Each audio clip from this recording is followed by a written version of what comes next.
Namasté, bienvenue à cette nouvelle question yin que l'on m'a envoyée par email. On me demande si le yin yoga respecte le corps. Alors, je crois même pas que la question se pose par rapport au yin yoga ou à l'ashtanga yoga. Je crois que c'est une question qui devrait être au cœur de tous les yogas, hein. Est-ce que notre attitude par rapport à la posture respecte notre corps? Ce qui est intéressant dans le yin, c'est qu'il y a vraiment une éducation, à mon sens, qui peut être faite dans notre limite, puisqu'il est toujours euh, au cœur de la posture de trouver la sensation juste, c'est-à-dire où on ressent une certaine zone du corps qui est indiquée par l'enseignant, mais où il n'y a pas de douleur, c'est-à-dire qu'on doit pouvoir rester immobile plusieurs minutes. Et du coup, pour la personne qui pratique les postures de yin, c'est une grande opportunité pour voir sa relation à la douleur et à la limite. Il y aura des profils de personnes qui auront toute leur vie cette tendance à vouloir aller plus loin, à dépasser leurs limites. Et puis, ce qui va être révélé dans le yin, ce sera cette tendance excessive. Et peut-être, du coup, pour ces personnes-là, et bien de faire le choix de plus de douceur, d'aller un peu moins loin, de rajouter des supports.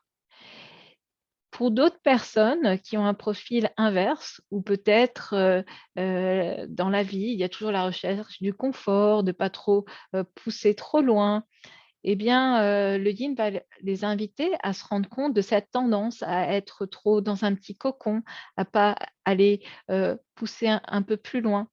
Et du coup, peut-être, ce sera une façon d'explorer plus de sensations et de dépasser ce trop de confort qu'elles ont installé dans leur vie. Voilà comment, à mon sens, le yin va être un yoga qui va nous inviter à plus de respect dans notre corps, puisqu'il va nous inviter à trouver la limite juste. Et du fait qu'aussi on est longtemps dans les postures, eh bien, ce temps qui nous est donné nous permet d'explorer de façon très sécure. On ne reste pas que quelques respirations. Du coup, on a vraiment le temps de ressentir et de regarder à l'intérieur de nous ce qui nous correspond.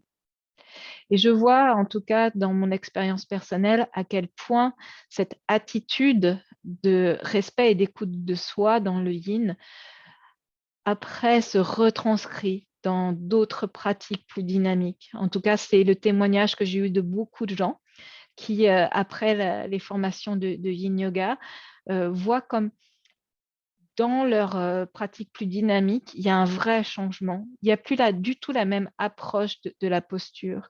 Et moi-même, je peux témoigner dans ma pratique d'Ashtanga, qui est une pratique vraiment très dynamique, comme ma façon d'approcher les postures est beaucoup moins yang, beaucoup moins agressive.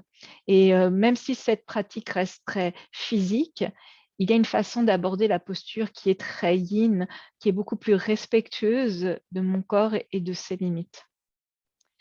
Donc, j'espère que ces quelques mots vous permettront de trouver peut-être plus de respect dans votre approche du yoga, que ce soit le yin ou les autres pratiques. Merci.